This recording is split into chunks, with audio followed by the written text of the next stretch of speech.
যিদৰে অশ্বথামা এতিয়াও জীয়াই আছে আৰু মহাভাৰতৰ কিংবদন্তি চৰিত্ৰসমূহৰ ভিতৰত এজন হয়, ঠিক সেইদৰে ভগৱান হনুমান ৰামায়ণৰ সকলোতকৈ বীৰ আছিল। নমস্কাৰ, মই প্ৰণামী আনছল্ভ চিক্ৰেটছলৈ স্বাগতম জনাইছোঁ।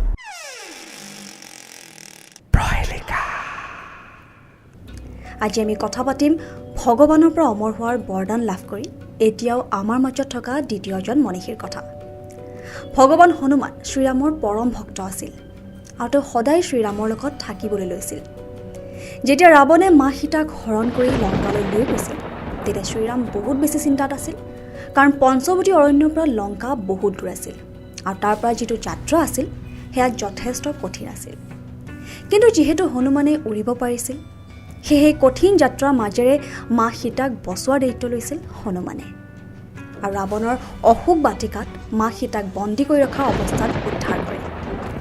কিছুমান ধৰ্মপুথিত লিখা আছে যে যেতিয়া মা সীতাক হনুমানে বিচাৰি পাইছিল আৰু কৈছিল যে তেওঁ ভগৱান ৰামৰ দূত, আৰু এই প্ৰমাণস্বৰূপে মা সীতাক প্ৰভু ৰামৰ আঙুঠিটো দিছিল, তেতিয়া আনন্দতে মা সীতাই হনুমানক অমৰ হোৱাৰ বৰদান প্ৰদান কৰিছিল, যাতে তেওঁ এইদৰে ভগৱান ৰামৰ সকলো ভক্তক ৰক্ষা কৰি থাকে।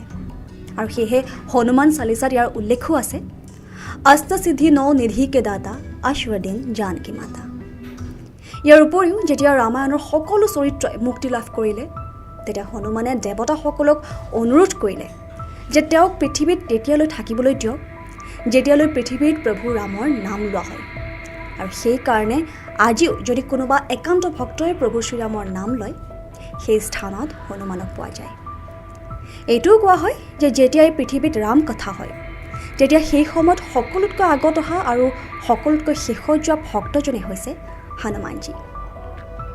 আন এক প্ৰবাদ মতে এই কথাও কোৱা হয় যে ৰাৱণ বধৰ পাছত যেতিয়া মানুহে হনুমানক সুধিছিল যে আপুনি আপোনাৰ প্ৰভু শ্ৰীৰামৰ প্ৰতি সততা কিদৰে প্ৰমাণ কৰিব, তেতিয়া সেই সময়ত হনুমানজীয়ে নিজৰ বুকু ফালি সকলোকে প্ৰমাণ কৰি দেখুৱাইছিল যে তেওঁৰ হৃদয়ত প্ৰভু শ্ৰীৰাম, মা সীতা আৰু লক্ষ্মণে বাস কৰে।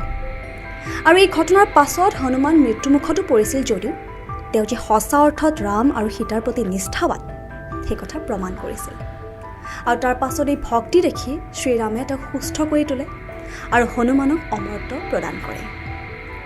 গতিকে এয়াই আছিল ভগৱানৰ পৰা অমৰ হোৱাৰ বৰদান লাভ কৰি এতিয়াও আমাৰ অজ্ঞাতে আমাৰ মাজত থকা দ্বিতীয়জন লোকৰ কথা।